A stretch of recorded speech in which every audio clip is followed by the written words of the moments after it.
You're listening to Inside Public Procurement by Bonfire, a show celebrating the unique stories and heroic efforts of those on the front lines of public procurement. Each episode, we bring you the latest trends, tips, and real stories from procurement trailblazers like you, who work tirelessly to bring positive impact to the agencies and communities you serve. Together, let's elevate the field of public procurement to new heights. Now, pull up a chair and let's gather around the bonfire. Our show is about to begin. Hello and welcome to the Inside Public Procurement Podcast. My name is Tung La and I am a client support agent and producer at Bonfire, an e-procurement solution used by over 500 public agencies in North America. For today's episode, we're sharing what we at Bonfire call a fireside chat, where the team here at Bonfire gets to sit in on a chat with a procurement expert. We get to hear a bit about their experience in public procurement, their lessons learned, and their take on hot-button issues that are impacting procurement teams across the nation. Today, we're bringing you a conversation between Omar, Bonfire CEO, and Carrie Roberts, the Director of Procurement at Atlanta Public Schools. We just want to say a big thank you to Carrie for taking the time to sit and chat with our team. We learned a lot from the conversation, and we're sure you will too. So without further ado, sit back, relax, and enjoy. So maybe give you a quick background for everyone here who hasn't had the pleasure of meeting Carrie before and talking to her.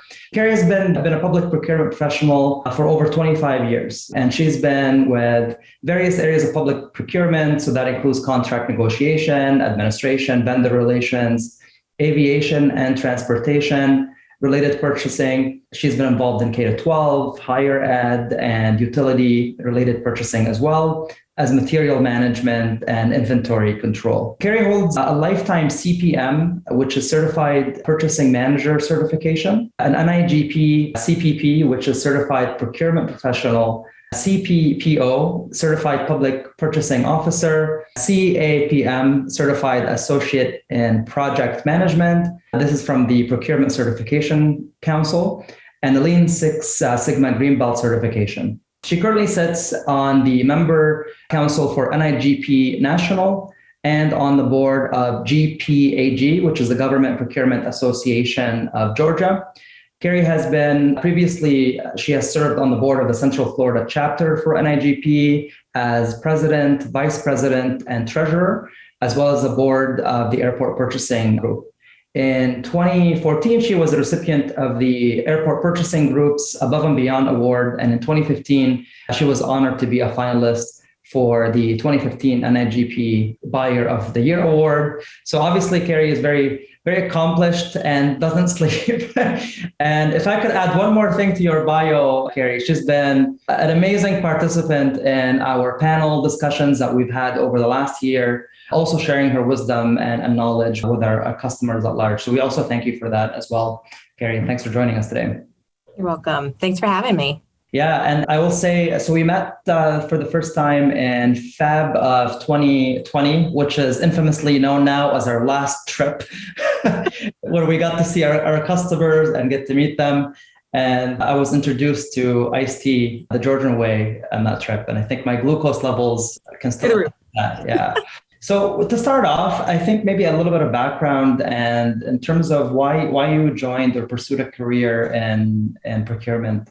Could you maybe shed some light on that for us? Absolutely. So I've got a weird story. I actually worked my way through college in a purchasing department. So while I was in school full time, I started out as a specialist file clerk in a purchasing department and worked my way up until my senior year. I started 12 hours a week is what I was working. And then by the time of my senior year, I was doing about 20 hours a week. And then my last semester, my senior year, the buyer above me went out on medical leave, and they asked me if I could fill in for her for 6 weeks. So for 6 weeks, I was going to school full time. I would drive a half hour to school, go to 2 hours of class, drive back a half hour, work for 3 hours, go back to campus, do a night class for 4 hours. So that was supposed to be for 6 weeks.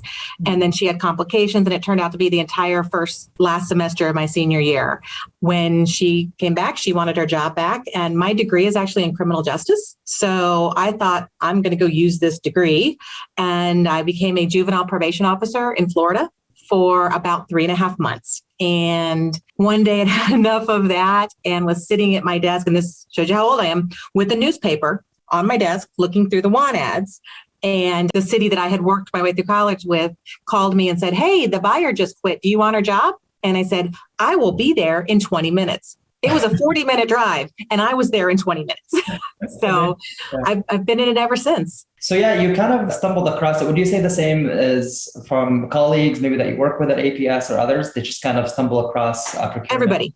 Yeah. Almost everybody. And that's one of the big challenges for us in the procurement field is how to get the word out that we exist. I've always said since I started this, little children don't dress up as purchasing agents for Halloween. They don't know we're here. Okay. They don't know we exist. Nobody does. 95% of people don't know about this. You stumble into it and you either love it or you hate it. Back in the day, so when I graduated, I graduated college in 96. Back then, that was kind of the tipping point for when people actually started having a degree when they started this profession.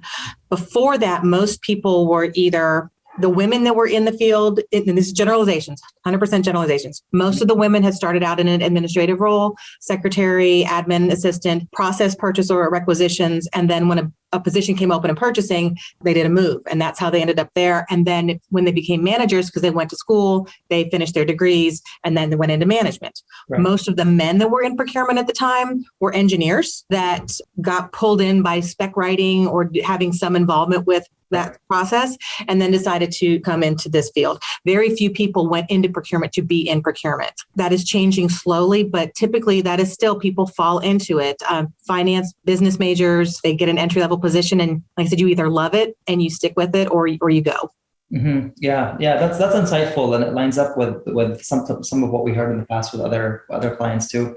I'm going to try to kind of stitch together the questions in a logical way, but some of them are going to be a little bit random, and so forgive me for that. So, Kerry, you had a lot of experience in Florida and as well as now Georgia, and the question is more about it says Alabama here, but I don't think Alabama was part of the mix, right? Yeah.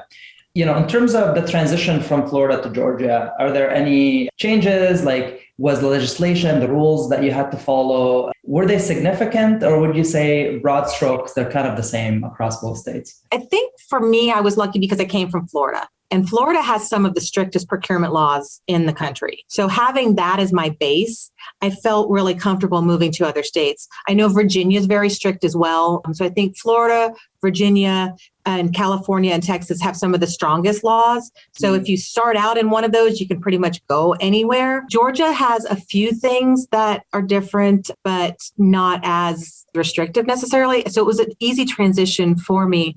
I see in the comments, the Sunshine Law, absolutely. Georgia has a very similar Sunshine Law. It's an open records requirement. Florida's is stronger. I was just having a conversation with a colleague yesterday that I do not get work emails on my phone. Most other people do. I do not. One reason is I'd be checking it constantly. I'd never get a break because that's just my personality. But number two, the reason is in the state of Florida, if I got work emails on my phone and there was an investigation into something at work, they could literally knock on my door right now and say, "Give me your phone." Right. And I would have to just hand it over. Interesting. So I never got my work emails on my phone so that it was not going to be confiscated in an investigation of any sort. Cone of silence. Yeah, we did the same thing. That's another one in the comments. Cone of silence. We do the same thing here where, during a procurement process, a solicitation, you can only speak to procurement. One of the unique things that Georgia does that it's mostly for state agencies, but I got our school board to adopt it, is the NIGP exempt list is what they call it. So I'm sure most of you know the commodity codes through NIGP, the list of everything we buy has codes. The state of Georgia went through those codes and came up with 18 pages of items that we don't have to bid. We don't have to do formal bids, formal solicitations. We do not have to get quotes. We just have to pick one of those codes. Like I said, that was for state agencies. But when I came from a state agency, I was at Georgia Tech. When I came here, I was like, oh my God, I missed that list. And I convinced my board.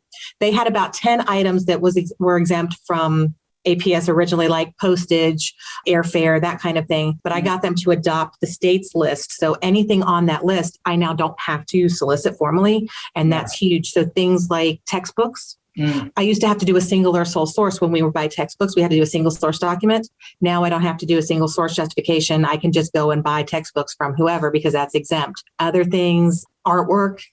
public speakers. So just a quick question on the mechanics of it, right? So it was at the state level, like, okay, you still have to go through your board to get like APS to be okay with that. Correct. And is that because it's like a different set of laws, or does the state not overrule? Purchasing laws and purchasing requirements are kind of, like you think of the federal government versus state laws. The state of Georgia has the laws. Right. And then underneath the laws are your local agency. So how we apply those laws and our local changes can be as strict or stricter than the state of Georgia, but they can't contradict or be more lenient. So it's like when the federal government passes a law, the states can make their laws more restrictive, but they can't make them more lenient. Same concept there. I see. So they set like the bare minimum, and you just have to say, the board basically has to make sure that you are not exceeding the bare minimum or going below it. Yeah. Okay. Correct. Makes sense. Cool. Yeah. Again, so this is going to be another one out of left field question wise. Would you agree that there's a perception that people in procurement and government tend to be technological laggards? They're kind of afraid of technology. Do you agree with this? Is this something that is true across the board if you were to assign like a percentage to it? So I'm going to start with my own perception. So you mentioned Alabama. I was in Florida for almost 20 years. I'm working in procurement at various levels, various organizations. My husband got a promotional opportunity and we moved to Alabama. And I remember saying to him, because he's like, do you want to move to Alabama? And I'm like, I'm nationally certified. I can get a job anywhere. Sure, let's go to Alabama. Little did I know that Alabama in general does not value public procurement like most states do. They don't even have an NIGP chapter. Most of their local cities and counties don't have their own purchasing people. They let the city clerk's office do it. It's crazy. It took me almost a year to find a job there. He moved and I stayed in Florida. And I ended up working for a nonprofit hospital system while I was there. So I was out of public procurement for about 3.5 years.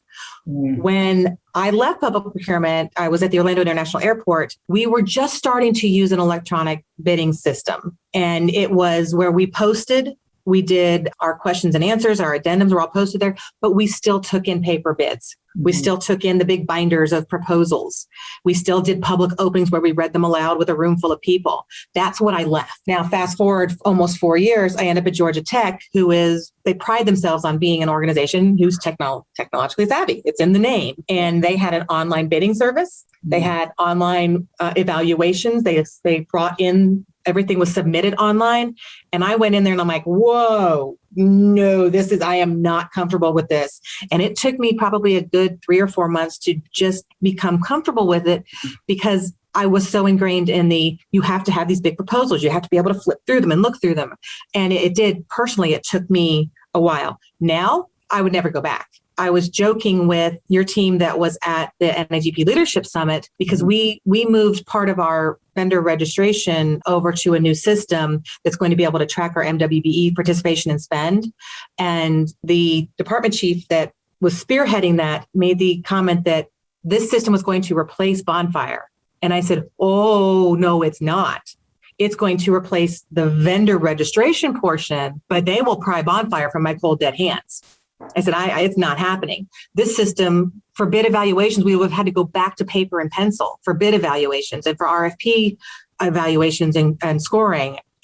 Thank you, Graham. Yeah, but I'm like, no, it's not going to happen. I will leave. I was that. So I think for me, it was difficult because, okay, I'll date myself again.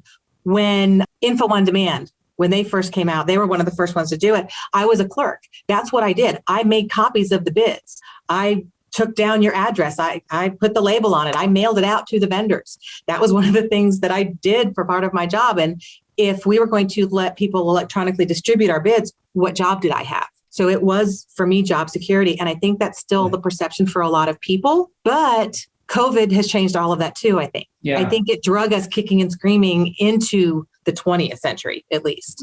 Some of us aren't in the 21st yet, but it did bring a lot of people into the 20th century because you had to. So I think perceptions are changing. And I think you're going to see less frustration with it and less apprehension with it because people were forced to do it. And it's not the big bad wolf we all thought it was. Yeah.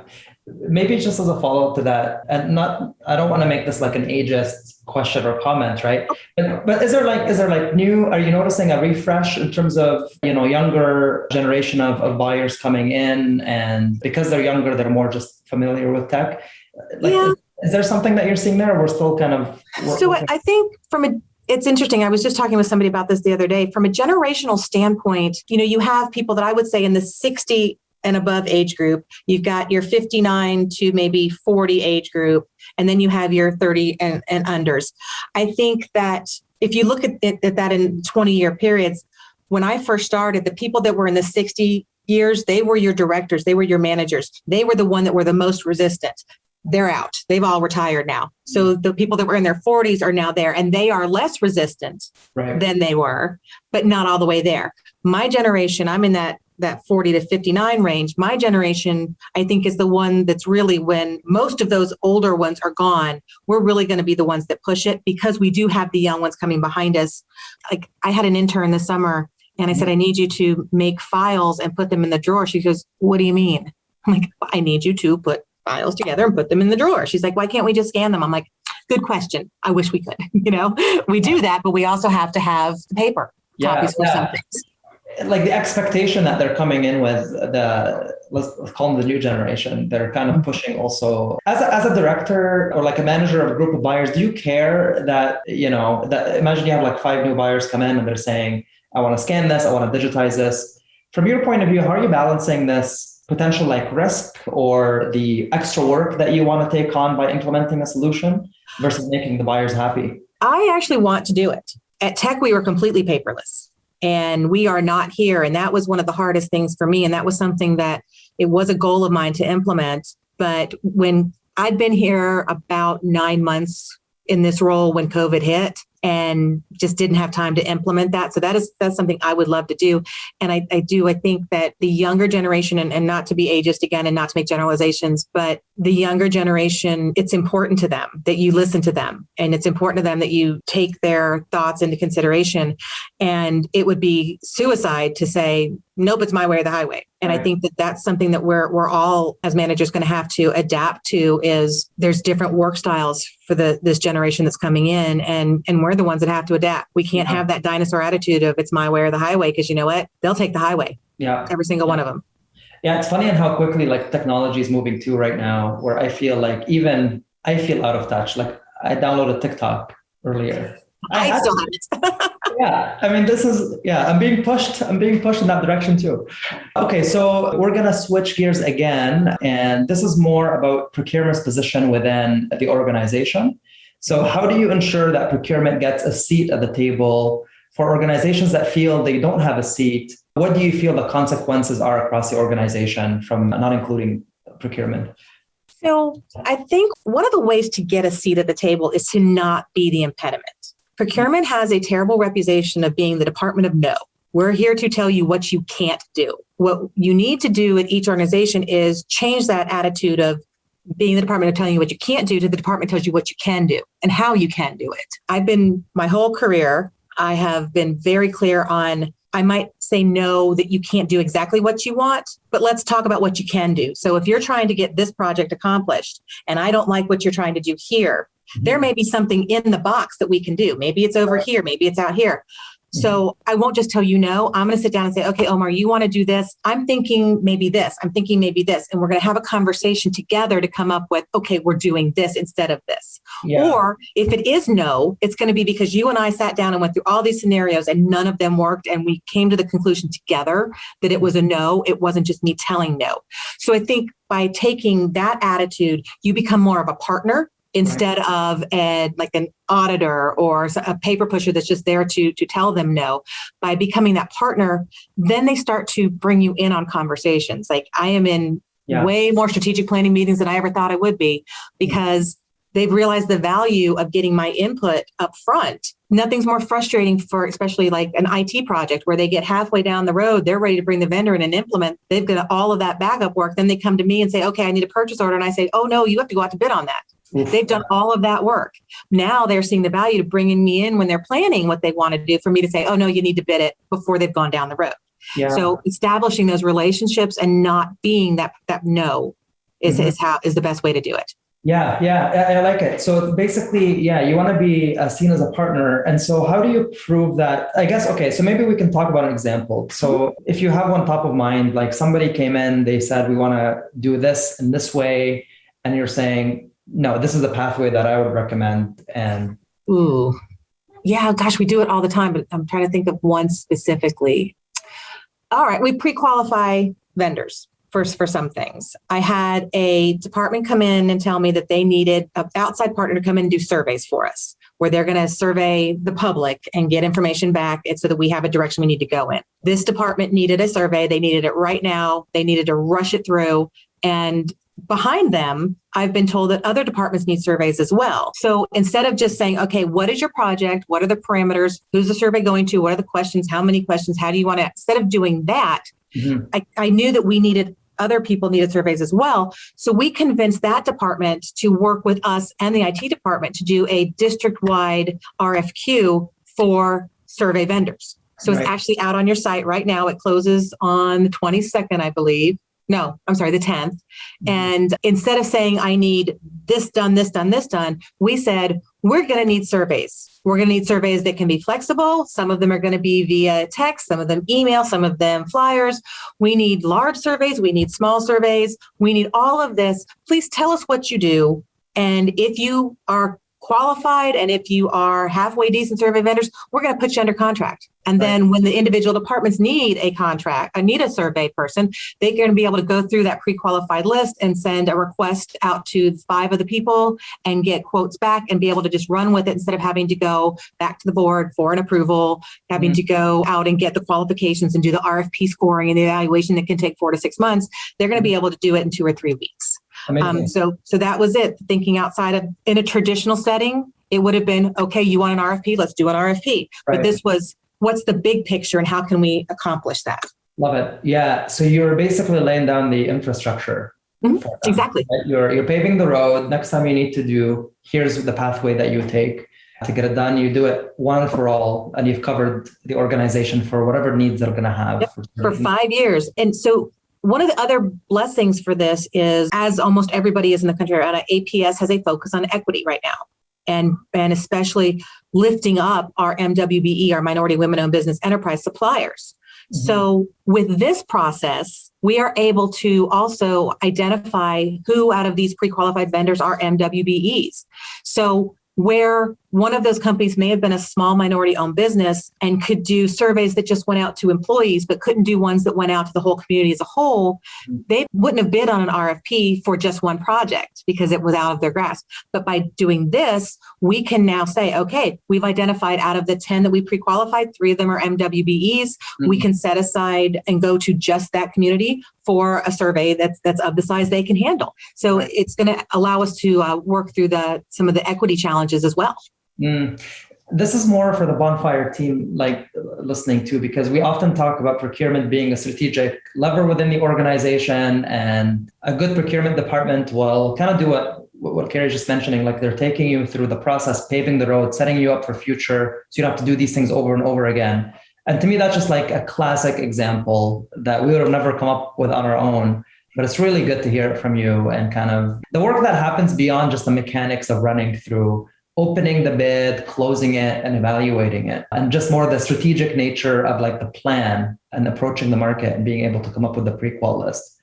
Yeah. And I think that's such a great way to answer the question. Yeah, because I think I even understand it a little bit more now in terms of like how you can get the seat at the table. Because presumably those who are involved now in the process or could benefit from it in the future now know that if I just call them up, they'll probably come up with a better way to do this, as opposed to just me going straight to the market.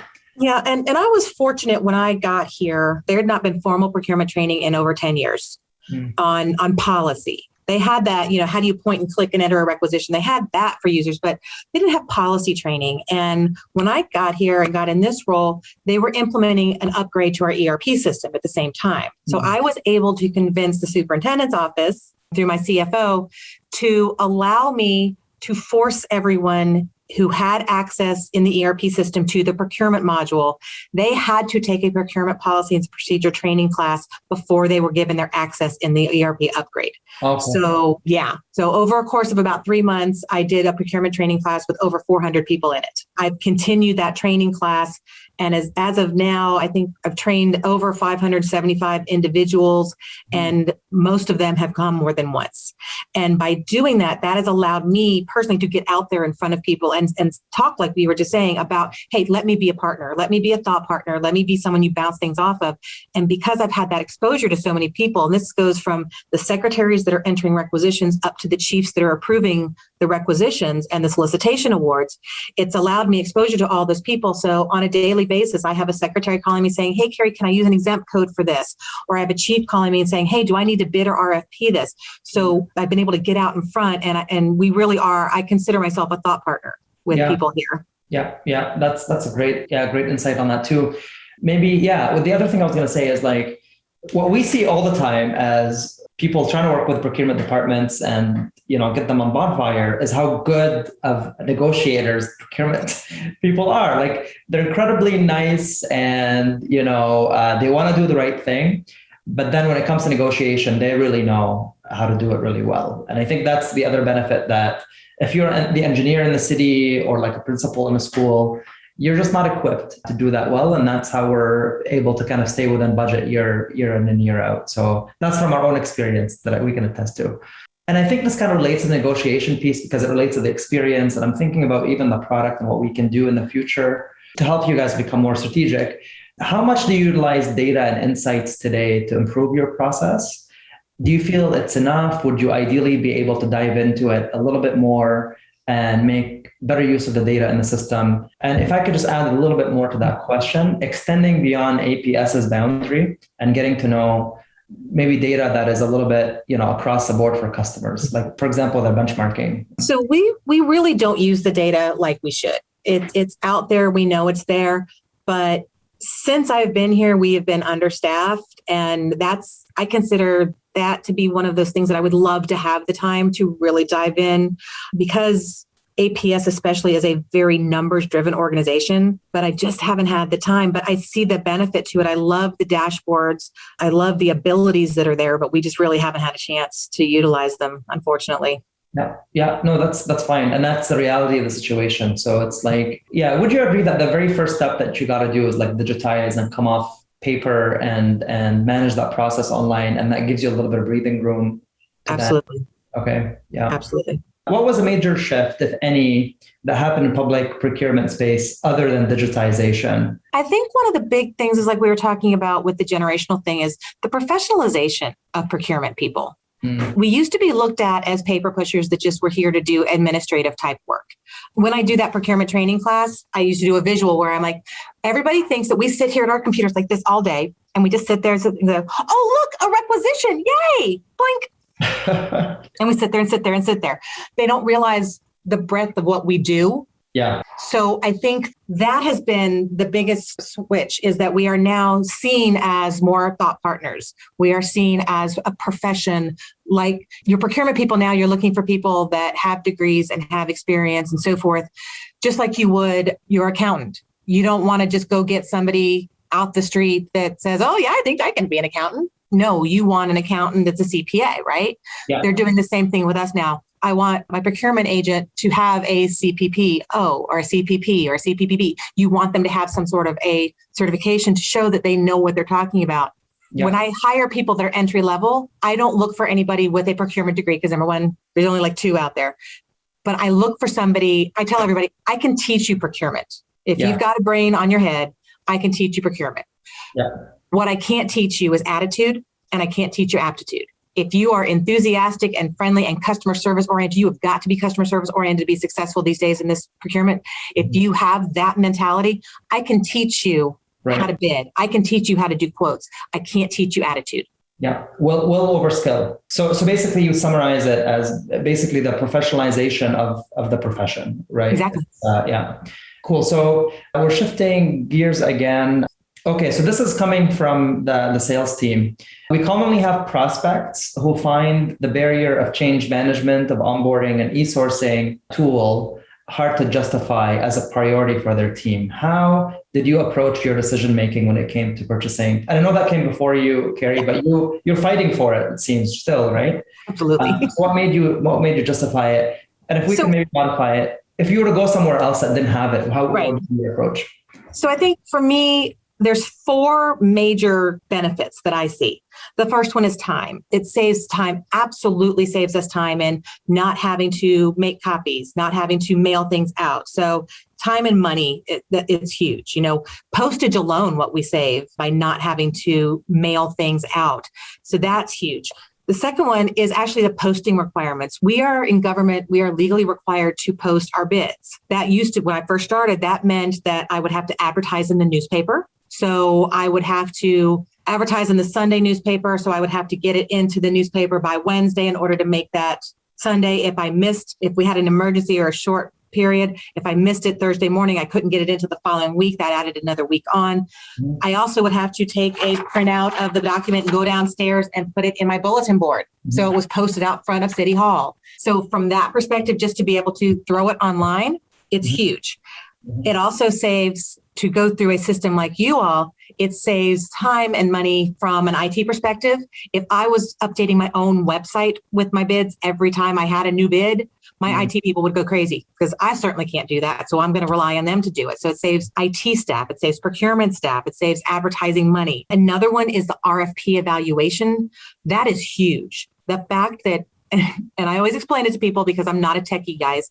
I always say that all the scores go in, the pricing goes in, Bonfire works its magic and spits out scores at me. That is huge. For me, what it used to be was me on a whiteboard where I would list the vendors out. 1, 2, 3. I would list the criteria across the top and the points. And we would say, okay, how many points are we going to give this vendor? Out of 50, this one got 30. That's how we would evaluate criteria by criteria, step by step, column by column. And then I had to do math. Y'all don't want me doing math. The fact that you guys do that math for me is amazing. And I love the way that you all evaluate the price to where, the top one gets all the points and then it's a percentage based on the difference. Y'all are brilliant for that. I love that. So I think that is huge. It takes out the human error factor in doing something like that. It also makes it more efficient because everyone can do it on their own and then just come together to discuss. And then I think another thing is the contracts management module. That has been huge for us because that takes away the risk of contracts slipping through the cracks. One of the things is our contracts are typically 1 year with 4 renewal options. In theory, legally, if your original contract says it's for 1 year with 4 renewal options, we legally don't have to do a renewal letter every year. You can if you want, but you don't have to. I'm more comfortable doing it every year. So for me, having that contracts module where it spits out saying, hey, this contract's expiring, you need to do your renewal in 3 months. I love having that as a backup. So I'm not going through a spreadsheet saying, okay, I have this one, and this one is expiring, and then having to find all the information. It's all right there for us. We can copy and paste the vendor email right from there, boom, and it's gone. And the renewal is sent. It comes back to us. Also for things like insurance, to be able to see when their insurance is expiring, to be able to see if they have all of their documents. The contracts module has been huge for us. And right now we only use it for formal solicitations. I would love to have all of our contracts in there, like the ones that are single sources or ones that come out of co-ops or ones that come out of exempt, but I would need 5 more staff people just to be able to load those. Yeah. So many of them. So somebody approaches you and you're an organization that doesn't have it. You can describe kind of all the things that you can do digitally now, saving IT time, saving your own time. Do you think these would resonate with, say, the CFO or director of finance within the organization? Or do you also have to rely on other things like maybe compliance? Or we could get, if somebody says, show me the whiteboard in which you actually did these calculations and we've already passed that, how do you defend yourselves? Is that like an angle that they care about, or does the CFO just think finance? Absolutely. And it varies from organization to organization. Some agencies I've been at would scoff, audit whatever, newspaper whatever, and not care about it. But here at APS, huge selling point that everything is right there in the system. It can't be manipulated. It's there. It's locked in. I can't go in and change people's scores. That is huge for most organizations these days. Right. Okay, so you mentioned earlier there's a system that you're using for MWBE and tracking those. This question is kind of about that, not just a particular system, but in general. What systems other than basically Bonfire in terms of procurement does the team use and how? Yeah, go ahead. So we use B2G now. Yeah. And I know Graham and Willow and I talked about it a little bit at a summit.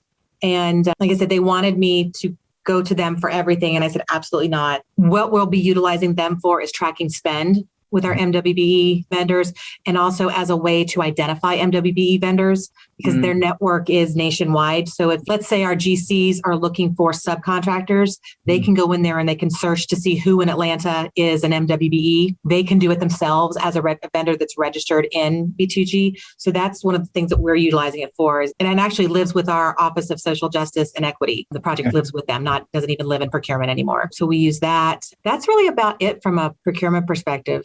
Yeah. I don't know if you're looking at this far in the weeds, but we're getting ready to contract with DocuSign for online signature platforms. Yeah, no, that's really important. And we've heard quite a few organizations move to DocuSign or Adobe Sign during the pandemic, basically. We did. Yeah. We didn't do any electronic signatures before the pandemic. Yeah. And it was something that I wanted to do. And our legal was like, no, we can't do we can't do that. And then the pandemic hit and it's like, okay, attorney, do you want to come in and sign it? Oh, no, let's figure out electronic. So Yeah, it's so funny. I've heard that exact same narrative like over and over again. It's like we've been asking for this for years, and the pandemic came and everything became okay. And now you'll never go back. You will find too that government attorneys are probably the slowest people to change. So getting them on board, that's the key. And I fortunately have a great counsel here. Yeah. But there were a few things that they were stuck in their old ways, and the pandemic made everybody kind of rethink how the world works. Yeah. And they're in a tough position too. Like they're looked upon as being the last, basically, line of defense before we're done, right? So the last one we had here, I think I skipped one or two, but what are the hardest or most difficult projects to set up and why? I would say the construction, just because of the complexity. One of the things that we do here is we do our construction manager at risk, and those, from an evaluation standpoint, the hardest part with that is the money perspective, because they don't give us a traditional price, if that makes sense. We will tell them it's a $35 million project. That is the budget. What percentage of that is going to be your fee? So that's kind of difficult. I don't know if we were able to do it within the tool. I don't think we were able to do it within the tool. I think we had to take it outside. I think we had to have them give us just a dollar figure there, but It really wasn't as accurate as we would have liked, because if they came and said my fee is 16.3% of the 35 million, I'd love for it to calculate all that. Yeah, there was an early version of Bonfire. I think that's some percentages, but nobody used this. We took it out. Maybe we need to bring it back in. Cool. So I think that we've gone through most of the big questions here. I'm not sure if there's any more that came in through the chat, but in the last few minutes, I want to thank you again, Kerry, for joining us today. It's always a pleasure to chat. And I love all the stories that you always provide us that we use over and over again in our conversations here. These stories live on. Yay. Yeah, no, they do. And it's a rare opportunity that we can get everyone here to also listen to you. I know there's developers, and people that often don't hear the customer talk about how they use the product. And I hope that was good to hear, now that you've had a bit of that exposure. Thanks again. We'd love to have you back on another session in the future. If you're okay, maybe we can gather a whole bunch of questions for you. Yeah, happy to help. Okay, Rachel, do you have a question for Kerry? No, I was just going to say, even some of what you spoke to, Kerry, like a couple developers were messaging me that they had ideas of what to build. So you've got a good audience. You're a captive audience. Yeah. And, I have to say too, I appreciate that, because there have been a couple of things that, with Melanie, we would say, hey, Mel, can we do this? And she would go, oh, no, but let me throw that at the developers. So I love that. For me, I feel like I have such a good relationship with you guys. I've used some systems in the past where it's been like, oh, you have to call the 1-800 number, and then you have to go here, and then you have to go here. You can't get that interaction. And you guys have always been fabulous. I feel like this is a true partnership, not just a vendor relationship. And that's because we've had great support. Melanie's been great. Ryan's been great. We miss Melanie terribly, but Ryan has done a fabulous job. I love talking with Graham and Willow at the conference. But you guys are truly a partner for us, and you do listen, and that's greatly appreciated. And please don't ever lose that, because I think that's what makes you guys stand out from so many of the systems. Yeah, no, we feel it's a partnership as well, Kerry, and we'll promise you that's going to be the way we're going to keep things in terms of relationship. There was one more thing that I thought of, and then it slipped my mind. And so maybe we'll just wrap it at that. And hopefully we get to fly again, Kerry. And if you can come our way, You're always welcome. Meet a bunch of us in person. But hopefully, we'll be able to go to Atlanta again and meet and have another user group like they always. Well, I tell you, my husband and I have an RV, and Canada is one of our destinations that we're looking into. Yep. So you might see me in an RV pulling up into your big old parking lot. Welcome. Yeah, you're welcome. And we can make suggestions. We have a whole bunch of people here who love going to parks and camping, and they have all this time. So yeah. All right. Well, Rachel and I'll talk offline about that. Sounds good. Okay, Carrie. Well, take care. Talk to you soon. You. And thank you again. Procurement professionals like you are the lifeblood of public sector organizations, dedicated not only to supporting your agency, but the constituents you serve. That's why we've created the Inside Public Procurement podcast here at Bonfire, a unique place where you can share stories and discuss the topics that matter to public procurement pros. From digitization and the future of public procurement to ensuring a fair and transparent process, we're all about finding new strategies to help your agency succeed. Join us at gobonfire.com to learn more. You've been listening to Inside Public Procurement by Bonfire. If you like what you've heard, make sure to subscribe so you never miss an episode. And if you have an idea for an episode or want to come on as a guest, email us at hello@gobonfire.com. Thanks for tuning in. We'll see you next time.